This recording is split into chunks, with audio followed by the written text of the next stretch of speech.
पिछले 5 सेशन हमने किए थे how to read Bhagavad Gita at home. घर में भगवद गीता को कैसे पढ़ना चाहिए, कैसे समझना चाहिए, ताकि हमारा जो है भगवद गीता का सारे के सारे श्लोक हमें अच्छे तरीके से समझ में आ जाएं और आपस में उनका कोरिलेशन भी होता रहे कि कौन सा श्लोक कहाँ पे कौन कौन से शब्द रिपीट हुए हैं, कौन कौन से श्लोक की लाइनें रिपीट हुई हैं और क्या क्या मैसेज जा रहा है और कहाँ कहाँ क्या क्या मैसेज रिपीट हुआ है। उसकी चर्चा करेंगे आखिरी 10 मिनट में।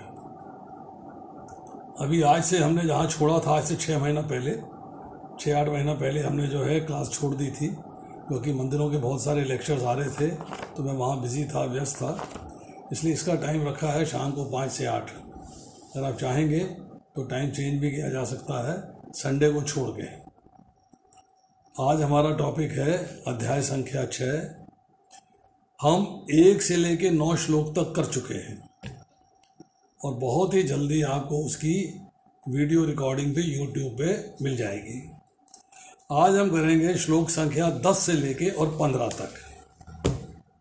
श्लोक संख्या 10 से लेके श्लोक संख्या 15 तक, अध्याय संख्या 6।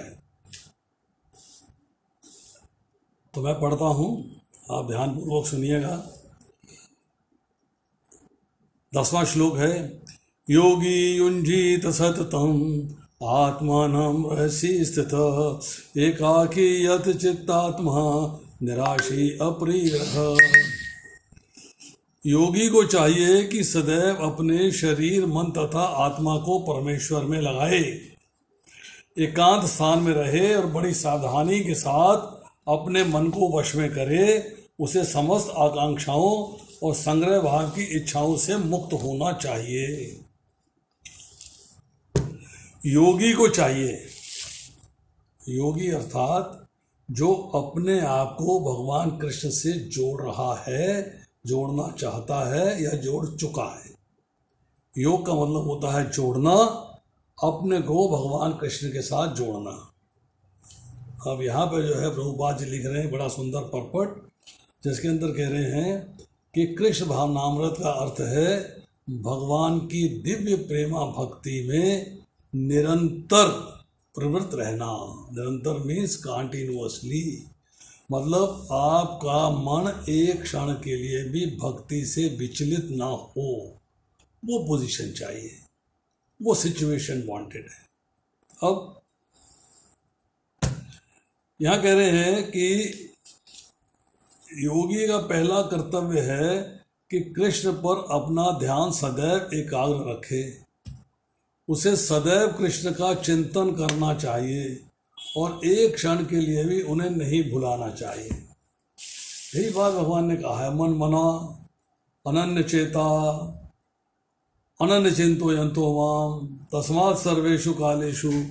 अलग अलग अध्यायों में अलग अलग जगह पे भगवान ने एक ही बात की चर्चा करी है और उसी को एम्फेसाइज किया है। एम्फेसिस क्या है कि आपको भगवान को कभी भी भुलाना नहीं चाहिए। You should always remember Krishna. अब वो भुलाते कैसे हैं, वो भूलता कैसे है व्यक्ति, उसके लिए इसमें एक श्लोक में शब्द इस्तेमाल हुआ है अपरिग्रह। तो इसका अगर उल्टा करें, इसको मतलब संधि विच्छेद करेंगे, अपरिग्रह। परिग्रह का मतलब होता है एकत्रित करना। आपने अपने सुख के लिए अर्थात भौतिक सुख के लिए साजो सामान एकत्रित किया तो उसे परिग्रह कहते हैं। अपरिग्रह का मतलब यह है कि भौतिक सुख भोग के प्रति आकर्षण का ना होना और उसके लिए सामान को एकत्रित ना करना, जमा ना करना, वो अपरिग्रह कहलाता है। अब होता क्या है कि जब आप संसार से अट्रैक्ट हो जाते हैं, संसार से जब अट्रैक्शन होगा, आप अपने सुख के लिए भोग करें, भोग के लिए संग्रह करेंगे, जमा करेंगे, तो आपके मन में उसकी अट्रैक्शन रहेगी, खिंचाव रहेगा। जब मन में संसार का खिंचाव रहेगा तो भगवान का खिंचाव ढीला पड़ जाएगा, भगवान से आप दूर हो जाएंगे, क्योंकि अब आपका मन जो है प्योरली भगवान की तरफ आकर्षित है, भगवान में लग रहा है। अब सवाल यह है कि इसमें एक शब्द इस्तेमाल हुआ है निराशी। निराशी का अर्थ लिखते हैं प्रभुपाद कि किसी अन्य वस्तुओं से आकृष्ट हुए बगैर। अन्य वस्तु मतलब भगवान के अलावा सब कुछ अन्य है। भगवान के अलावा सब कुछ अन्य है, अर्थात अब आपने आपके भीतर से भोग की भी और एकत्रित करने की, संग्रह करने की जो इच्छा है उसको त्याग देना। पहले में इच्छाएं आ रही हैं परंतु आप उनको एकत्रित नहीं करते, और दूसरे में इच्छाएं ही नहीं आ रही हैं, उस स्टेज में लेके आना है। मतलब आप भौतिक संसार के प्रति निराश हैं। मतलब निराशी का अर्थ हो गया कि आपका जो निराशा है किसके प्रति है? भौतिक संसार के प्रति, भौतिक सुख भोग के प्रति, भौतिक आकर्षण के प्रति, भौतिक आनंद के प्रति। जीवन यापन के लिए जो जरूरी है वो चाहिए, लिविंग के लिए जो जरूरी है वो चाहिए, परंतु अगर मन में आपके जो वस्तु उत्पन्न होती है और जिस वस्तु का विनाश होता है, उन पदार्थों की, उन वस्तुओं का महत्व बढ़ जाता है, उसकी वैल्यू बढ़ जाती है, उसकी डिमांड बढ़ जाती है, उसका आकर्षण बढ़ जाता है, आशा हो जाती है वस्तु मुझे प्राप्त होगी, कामना करते हैं यस मुझे इसे प्राप्त करना है, तो ये जो है भगवान की प्राप्ति में बाधक है। इट इज़ एन ऑब्स्टिकल, इससे आप भगवान को प्राप्त नहीं कर सकते। अब आता है शब्द यत् चित्तात्मा। यत् चित्तात्मा का अर्थ क्या है? इसका अर्थ ये है कि आपकी जो कॉन्शियसनेस है, जो आपकी चेतना है, जो आपका अंतःकरण है, वो आपकी इंद्रियों पर और आपके शरीर पे काबू रखे, तब तो आप यत् चित्तात्मा हो।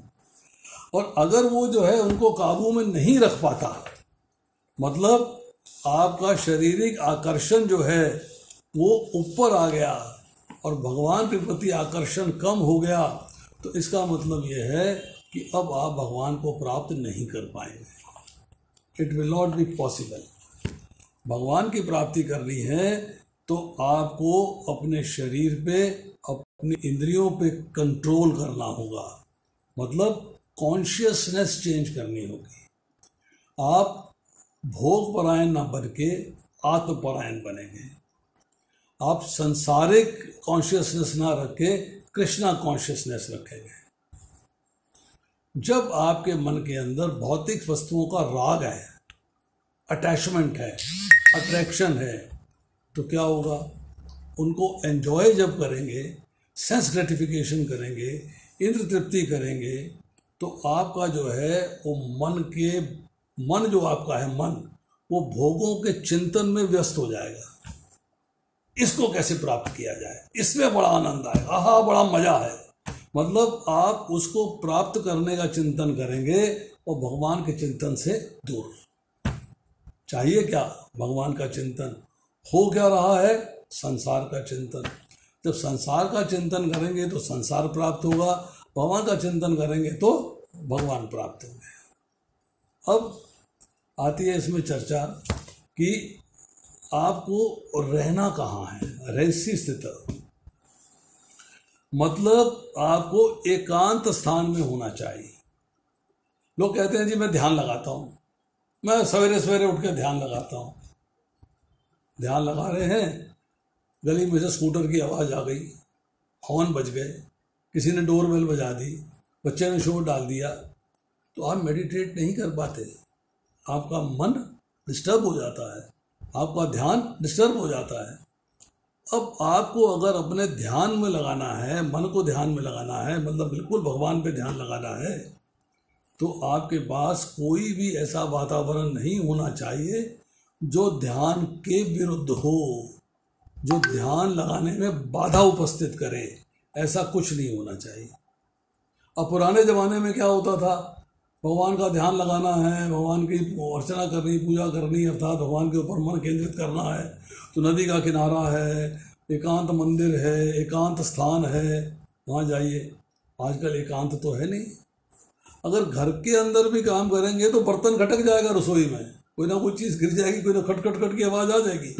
मतलब आपका मन जो है उसके प्रति कंसंट्रेट नहीं कर पाता। कंसंट्रेट नहीं कर पाता। अब आपको क्या है कि जब आप ध्यान लगाने जा रहे हैं, जप करने जा रहे हैं, भगवान का पूजा अर्चना करने जा रहे हैं, तब आपको एक बात का विचार करना है, सिर्फ एक बात का। वो बात क्या है कि अब मुझे संसार का कोई काम नहीं करना। लोग बहुत अच्छा करते हैं, जब वो पूजा करने जाते हैं, अर्चना करने जाते हैं, वंदना करने जाते हैं, मोबाइल ऑफ कर देते हैं। एक क्लेश कम कर दिया, मोबाइल ऑफ करते ही एक क्लेश कम हो गया, क्योंकि अब वो आपको डिस्टर्ब नहीं करेगा।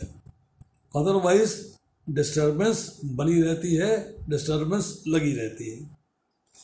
अब आपका चित्त जो है, आपकी जो कॉन्शियसनेस है, जो आपका ध्यान है, वो भगवान में बिल्कुल तत्परता पूर्वक, मतलब आप उसके सिवाय आपके मन में कोई बात हो ही नहीं रही, संसार से निर्लिप्त और भगवान में लिप्त, क्योंकि भगवान का ही आपको चिंतन करना है और किसी का चिंतन नहीं करना, और किसी का चिंतन नहीं करना। अब योगी होना चाहिए निष्काम, न कि सकाम। कल मैंने पानीपत में सवाल उठाया था कि अगली बार आऊँगा तो उत्तर दूंगा कि निष्काम क्या है और सकाम क्या है, निष्काम कर्मयोगी कौन है और सकाम कर्मयोगी कौन है। निष्काम कर्मयोगी का लक्ष्य केवल भगवान का सेवा है, भगवान का ध्यान है और कुछ नहीं। अब एकांत में अपने मन को निरंतर भगवान में लगाना है, संसार का कोई काम नहीं करना है। यही सावधानी आपकी साधना में जरूरी है। यही जो आपका केयरफुलनेस है, यही आपकी साधना में आवश्यक है।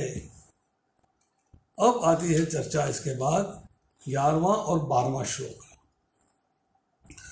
शुचो देशे प्रतिष्ठाप्य स्थिरम आसनम आत्मनः न अति उच्चतम न अति नीचम चैल अजिन कुश उत्तवरम तत्र एग्रम मन कृत्वा यच्चित इंद्रिय क्रिय उपविश्य आसने युंजात योगम आत्मविशुद्धये।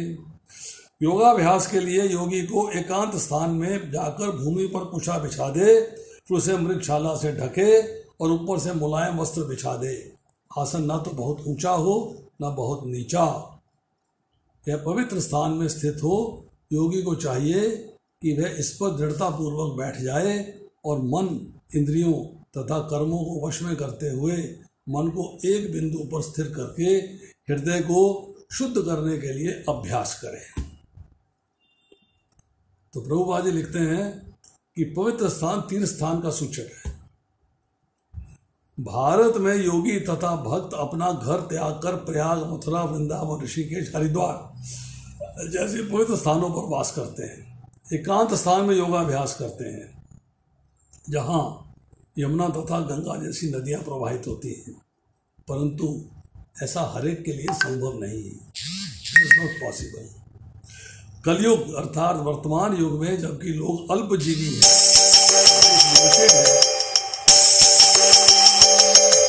लोग अल्पजीवी हैं, आत्म साक्षात्कार में मंद तथा चिंताओं में व्यग्र रहते हैं, भगवत प्राप्ति का सर्वश्रेष्ठ माध्यम भगवान के पवित्र नाम का कीर्तन करना।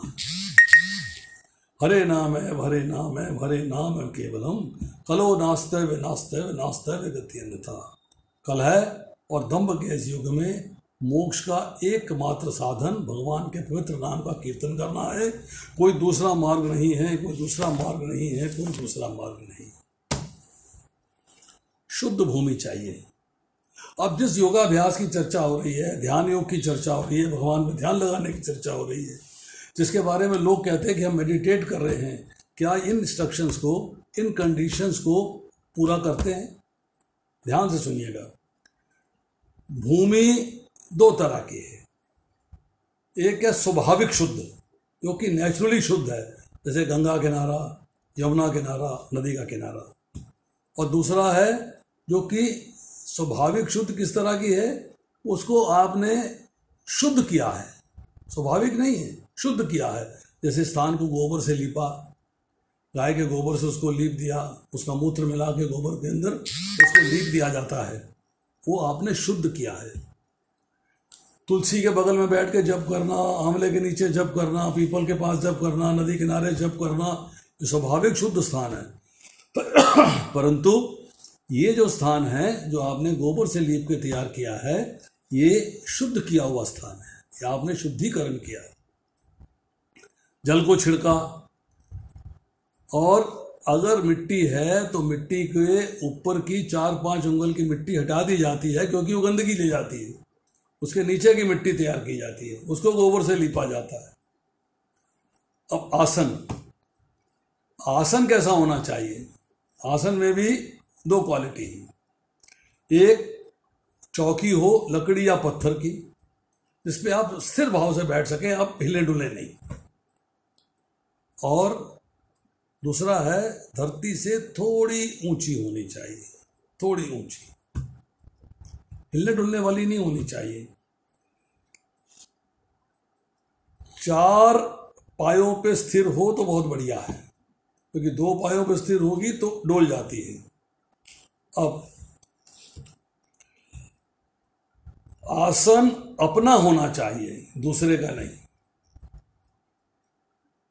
शास्त्र में कहा गया है माला, पंचपात्र, आचमनी, आसन, खड़ाऊं, जूते, कपड़े, तौलिया, थाली, गिलास, ये सब आपके अपने होने चाहिए, दूसरों के यूज नहीं करने हैं।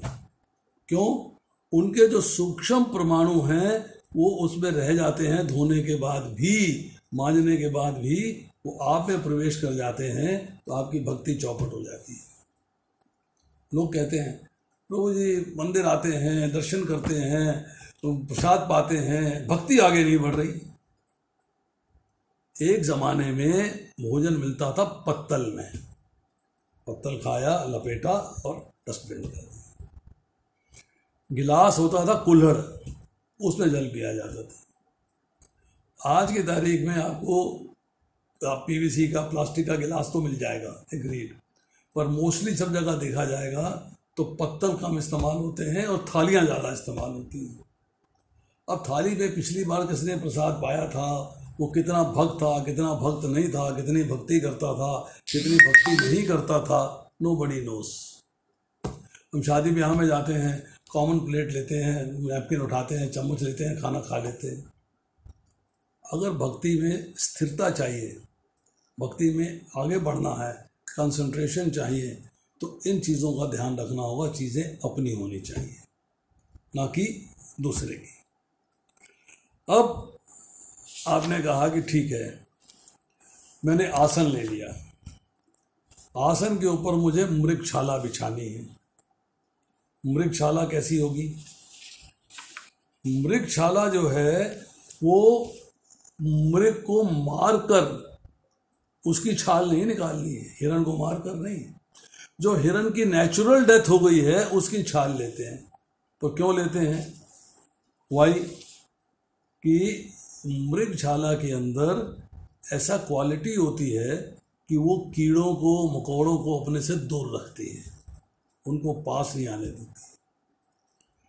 कुशा का आसन होना चाहिए। कुशा का आसन का मतलब है कि कुश जो है, जो ग्रास कुश, जैसे कभी पूजा करते हैं तो उंगली में कुश की अंगूठी सी पहना देते हैं, लंबा सा घास का रखा होता है, वो वराह भगवान के रोम से उत्पन्न है, उनके बाल से, उनके रोम से उत्पन्न है, इसलिए उससे पवित्र माना गया है। और कुश ऐसा होना चाहिए जो आपके शरीर में गड़े नहीं तो क्या होगा कि आपको डिस्टर्ब होते रहेंगे, आप डिस्टर्ब होते रहेंगे। अब दूसरा जो है, आपके शरीर में न गड़ने का एक और कारण है कि आपके जो परमाणु हैं, आपकी जो विद्युत शक्ति है, वो कुश में से होके आप धरती को टच कर रहे हो तो धरती में ना चली जाए, आप खोखले के खोखले, नो फूड। और मृगशाला के ऊपर सूती वस्त्र डालना चाहिए, जैसे मृगशाला आपको चुभे नहीं, क्योंकि डिस्टर्बेंस नहीं चाहिए आपको। ना कुश से डिस्टर्बेंस चाहिए, ना मृगशाला से डिस्टर्बेंस चाहिए, ना हिलने डुलने वाले आसन से चाहिए। आपको एक अपने आप को स्टेबलाइज करना है, स्थिर रखना है। चौकी ना ऊंची होनी चाहिए, ना नीची होनी चाहिए। क्यों? इसमें आगे आएगा कि आंखें आपकी आधी मुंदी होनी चाहिए। क्यों? अगर चौकी ऊंची हो गई और बाई चांस आपकी आंख लग गई तो आप गिर जाओगे। अगर चौकी नीची है तो कीड़े मकोड़े आपको तंग करेंगे, चढ़ जाएंगे आप पे। इसलिए इन सब बातों का बहुत ध्यान देना। अब इसके बाद आता है कि आसन ऐसा हो जिसमें कि सुख पूर्वक बैठ सके। ये बात हमने कर दी। मन को स्थिर करना है। अगर आपकी आसन हिलता रहेगा, शरीर चंचल रहेगा, तो आप उसी पे ध्यान लगाओगे। अरे कैसे ठीक से बैठूं, अरे कैसे ठीक से बैठूं, उसी पे ध्यान लगेगा। आप अपने मन को स्थिर नहीं कर पाओगे। अब मन तथा इंद्रियां दोनों वश में होनी चाहिए, दोनों वश में होनी चाहिए। आपको ध्यान योग के अंदर जो रूटीन एक्टिविटीज़ हैं उन पे कंट्रोल कर लोगे तो भगवान पे ध्यान लग पाएगा। तो रूटीन एक्टिविटीज़ में ध्यान रहेगा तो भगवान में ध्यान नहीं लग पाएगा। संसार का चिंतन छोड़ के भगवान का चिंतन करना। अब आती है आत्म विशुद्धये।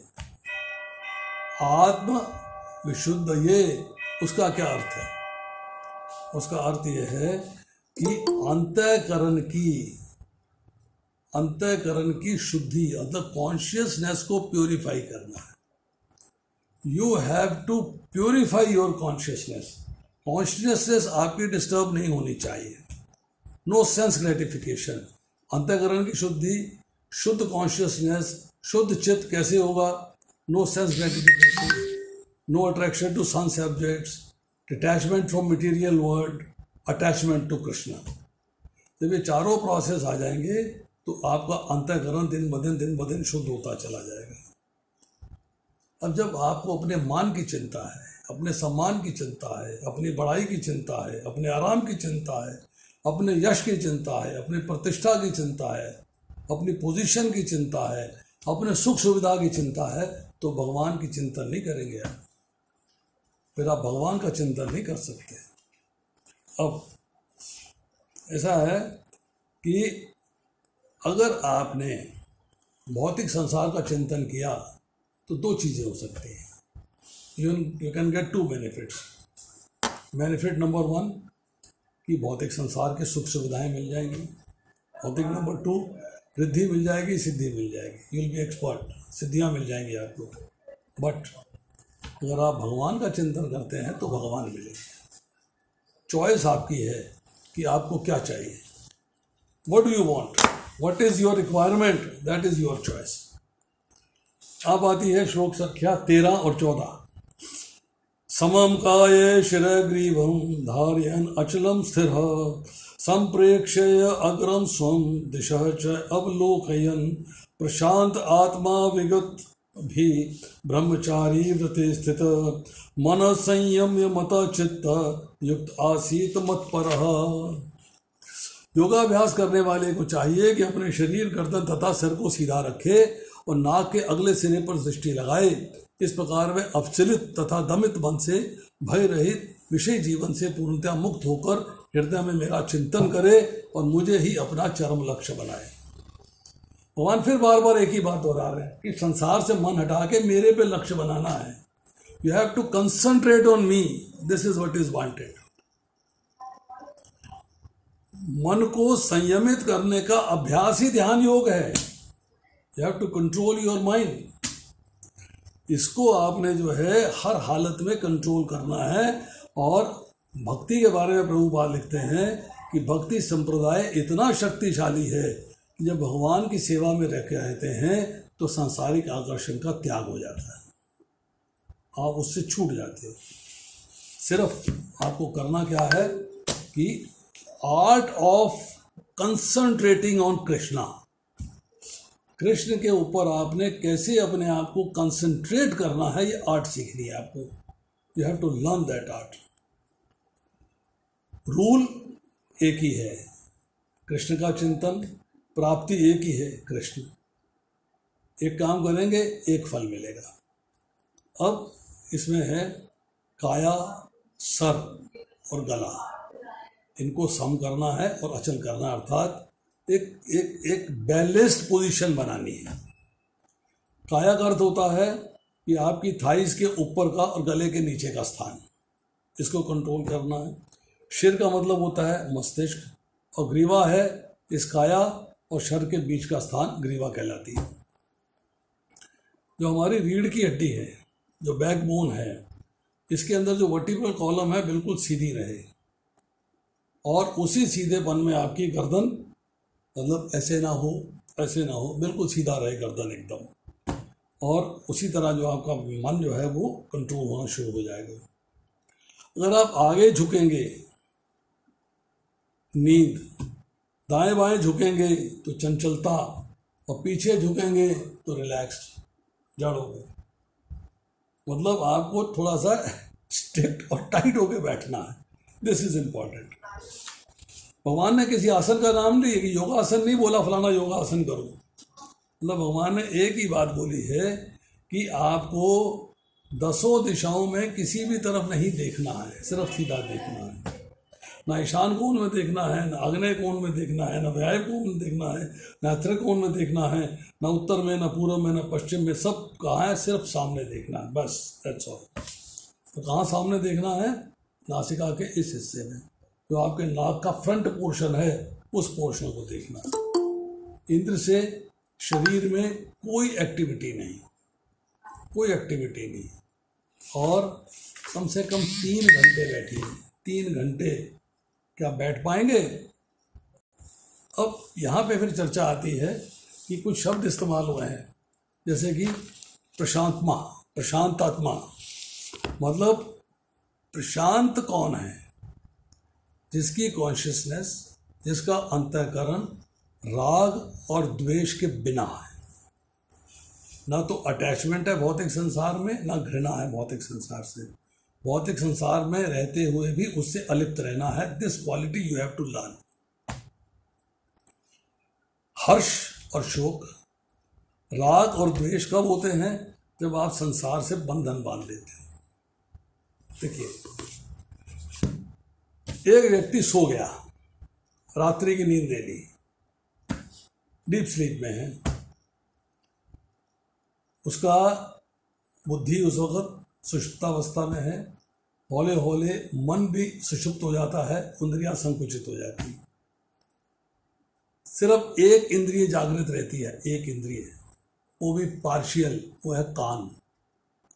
आप उसके आगे हिलाते रहो, नहीं समझेगा। कई बार आप उसे छूते हो तब भी पूरा फील नहीं होता, बहुत गहरी नींद में है, पर आप बुलाते हो तुरंत जाग जाता है, बुलाते हो तुरंत जाग जाता है, कान जागृत रहता है। अब आप रात में सो गए, आपका भौतिक संसार से संबंध टूट गया, नहीं है, बिस्तर में लेटे हुए बेहोश पड़े। सवेरे आंख खुली, दूध लेके आना है, बच्चे को स्कूल छोड़ना है, वो गाड़ी पंचर है, पंचर लगवाना है, आज ऑफिस में फलाना काम तो करना है, और नहाएंगे कैसे, पानी की मोटर नहीं चल रही है, गीजर खराब है। मतलब जैसे ही संसार से संबंध बना, आपका मन विचलित होना शुरू हो गया, क्योंकि कोई ना कोई समस्या, कोई ना कोई प्रॉब्लम दिख रही है। आपको इस कंडीशन में रहना है कि आप संसार में रहते हुए भी संसार से अलिप्त रहेंगे, संसार में लिप्त नहीं होंगे, ये लेना है। तो यहाँ पर यह है कि जैसी संसार से संबंध स्थापित होता है, वैसी आपकी शांति भंग हो जाती है। योर पीस इज डिस्टर्ब्ड, आपकी पीस जो है डिस्टर्ब हो जाती है। अब आपको जो है विगत भी, अर्थात भय रहित होना है, डरना नहीं है किसी बात से। क्यों? कि आप भगवान पे डिपेंडेंट हो, और भगवान से ज़्यादा शक्तिमान, भगवान से ज़्यादा सर्वव्यापी तो आपके पास है। कौन है? इज विथ यू, आपके हृदय में बैठे हुए हैं। तो आपको डर किस बात का? भाई अगर आपको मरना है तो मरेंगे, जीना है तो जिएंगे, डर किस बात का? वाई माई फियर, वाई डर किस बात का? मरना है तो मर जाएंगे जैसे ठाकुर जी चाहें, जीना है तो जी जाएंगे जैसे भगवान चाहें, मेरे को टेंशन किस बात की है? और अगर मैं योग में हूँ, अगर मैंने भगवान के साथ संबंध स्थापित कर लिया है, तो अगर मैं मर भी जाऊँगा तो मैं आनंद की स्थिति में हूँगा, क्योंकि भगवान लेने आएंगे, भगवान अपने साथ ले जाएंगे। तो मेरे को टेंशन किस बात की है? मुझे कोई टेंशन नहीं है। ब्रह्मचारी व्रते, यहाँ चर्चा आ रही है ब्रह्मचारी व्रते, मतलब आपको जो है ब्रह्मचारी के समान मन को चंचल होने से रोकना है। गुरु की आज्ञा के अनुसार मन को संयत करना है, कंट्रोल में लाना है और नियत कार्य करने हैं। संसारिक विषयों से दूर रहना है और संपूर्ण इंद्रियों में इवन सटल भी कोई ऐसी डिजायर नहीं होनी चाहिए जो आपको भक्ति के मार्ग से परे ले जाए।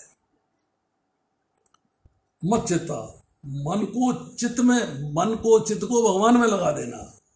मन भी और कॉन्शियसनेस भी दोनों में भगवान होने चाहिए। पुरानी बातों को याद करेंगे तो कोई फायदा है? भविष्य की बातों को आप याद कर नहीं सकते क्योंकि हुई नहीं।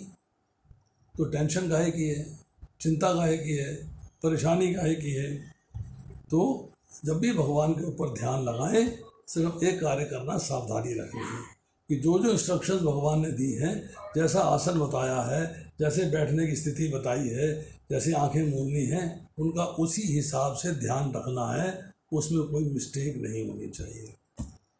कोई कामना नहीं, कोई लालच नहीं, कोई स्पृहा नहीं, कोई आसक्ति नहीं, केवल एक आसक्ति, भगवान की सेवा कैसे करें, भगवान में मन कैसे लगे। जब आप ध्यान लगाते हैं तो 3 चीज़ें होती हैं।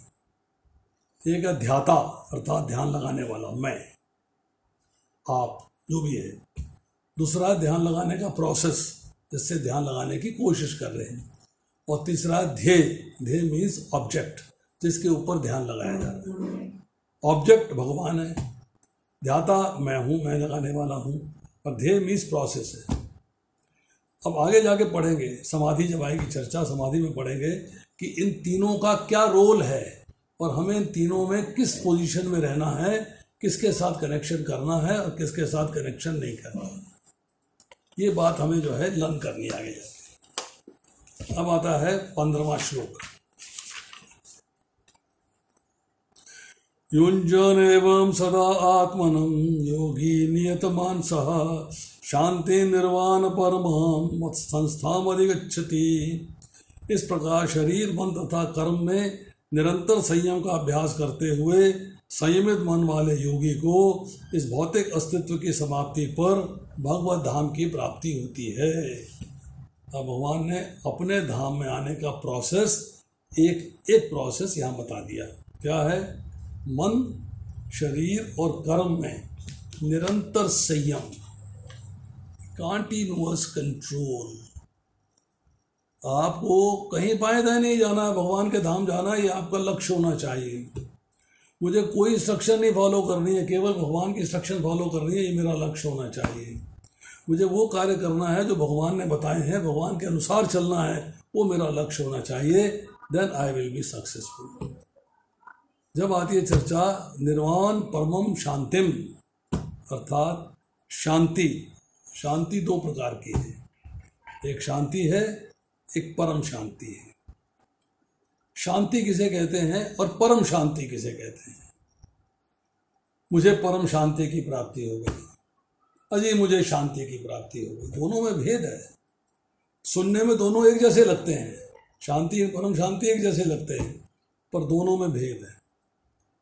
शांति का अर्थ यह है संसार का त्याग, अर्थात संसार से संबंध विच्छेद हो जाता है तो आपको शांति की प्राप्ति होती है।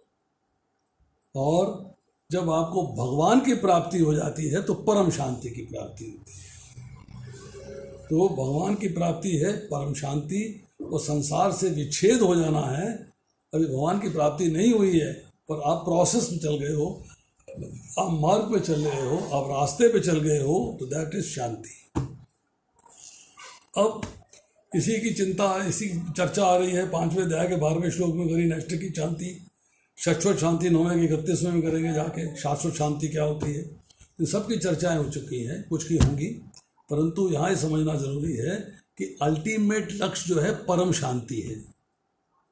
शांति परम शांति तक पहुँचने का साधन है।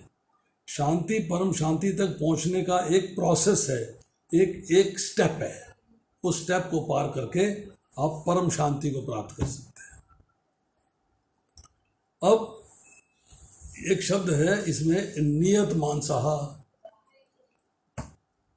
अनवेवरिंग कॉन्शियसनेस, आपका चित्त, आपकी कॉन्शियसनेस वो भगवान पे केंद्रित रहनी चाहिए। वो तभी हो पाएगी जब कॉन्शियसनेस प्योर हो जाएगी, प्योरिटी आएगी। प्योरिटी कैसे आएगी? How do purify your heart? आपका मन, आपकी कॉन्शियसनेस प्योर कैसे होगी? तो प्योर होने का एक प्रोसेस है भगवान का ज्ञान। जब आप भगवान का ज्ञान प्राप्त कर लेते हो, भगवान के ज्ञान के बारे में जान लेते हो, समझ लेते हो, उस पर चलना आरंभ करते हो, तो आपके हार्ट का, मन का प्योरिफिकेशन होता है। जब प्योरीफाई हो जाता है तो फिर वो राइट चीज़ों को एक्सेप्ट करना शुरू कर देता है। राइट चीज़ों को, जो चीज़ें ठीक हैं, अर्थात जो भगवान के धाम में आपको, उनको रास्ते में ले जाने के लिए सहायक है, उनको आप एक्सेप्ट करना शुरू कर देते हैं। मन साफ नहीं होगा अगर संसार से संबंध रहेगा तो उस संबंध को विच्छेद करना पड़ेगा, आपको तोड़ना पड़ेगा। अब आपने जो है युंजन आत्मा नाम का मतलब यह है कि आपने अपनी कॉन्शियसनेस को भगवान में लगा दी। तो कृष्ण भावना है, कृष्णा कॉन्शियसनेस, कि आपने अपनी कॉन्शियसनेस को भगवान पे लगा दिया। ध्यान से परमात्मा की प्राप्ति करना ही मेरा काम है, मेरा और कोई काम नहीं है। रिद्धि मिल जाए, सिद्धि मिल जाए, संसारिक सुख भोग मिल जाए, that is not my aim. वो मेरा लक्ष्य नहीं है। मेरा लक्ष्य यह है कि मेरे को मन को नियत करना है। वो तभी नियत होगा जब संसार से संबंध छूटेगा। संसार से संबंध कैसे छोड़ना है? जैसे कमल का पत्ता होता है और जल में रहता है, परंतु जल जो है पत्ते को छू नहीं पाता। कमल जो है जल में खिलता है, कीचड़ में खिलता है, पर कीचड़ या जल जो है कमल के फूल को छू नहीं पाता। मतलब संसार में रहते हुए भी आज संसार आपको लिप्त ना कर ले अपने आप में, अपने अट्रैक्ट ना कर ले अपने आप में, वो पोजीशन आपने ग्रहण करनी है। कि युंजन आत्मा नाम का अर्थ हुआ कि मन को संसार से हटाकर भगवान में लगा देना। अब ये कब होगा? कभी कभी करने से नहीं होगा। हाँ, कभी कहें सोमवार को सोमवार क्या करेंगे, हाँ अच्छा अच्छा, हाँ मेरा सोमवार का टाइम फिक्स है इसके लिए, नहीं। निरंतर, continuously, non stop, non ending. मतलब आपको भगवान को लगातार अपने स्मरण में रखना है। अनन्य चेता, आपके चिंतन में हर समय भगवान रहने चाहिए, वो पोजीशन आनी चाहिए। तो यहाँ पर जो है, जब आप भगवान को प्राप्त कर लेते हैं तो आपको और कुछ प्राप्त करने की इच्छा नहीं होती। No you have no other desire. भगवान ही मिल गए, अब मुझे और क्या चाहिए। हाँ, हम लोगों के साथ एक समस्या है। क्या समस्या है? एक बुढ़िया लकड़ी काटती थी जंगल में। एक दिन थोड़ी लकड़ियां ज़्यादा हो गई, थक गई, तो रास्ते में थोड़ी देर के लिए बैठ गई तो गट्ठर नीचे उतार दिया। जो गट्ठर नीचे उतार दिया तो अब वो जो है 5-10 मिनट रेस्ट करने के बाद चलने के लिए तैयार हो गई। अब जहाँ तो लकड़ियाँ काट रही थी, सहेलियाँ भी थी, आसपास के लोग और भी थे, सबने सहारा लगा के गट्ठर को भगवान पे रख दिया, उसके सर पे रख दिया। अब कौन रखे? तो भगवान को पुकारने लगी, हे भगवान जी मेरी रक्षा करो, अरे ये गठरी मेरे सर पे रखवा दो, ये गठरी मेरे सर पे रखवा दो। बड़े प्रेम से पुकार रही है, भगवान प्रकट हो गए। जब भगवान प्रकट हो गए, बोले माता बताओ मैं क्या सेवा करूँ? माँ बोलो। बोले बेटा तुम कौन हो? मैं कन्हैया, कान्हा, कृष्णा, जिसको तुम पुकार रही थी। अच्छा अच्छा, तुम आ गए हो, बहुत अच्छा बहुत अच्छा बहुत अच्छा। बेटा एक गट्ठर जरा मेरे सर पे रख दे, घर जाऊंगी, खाना बनाऊंगी, बच्चों को खिलाऊंगी, गाय को भूसा दूंगी, उसका दाना पानी करूंगी, दूध निकालूंगी, बहुत सारे घरेलू काम अभी बचे हुए हैं, करने हैं मेरे।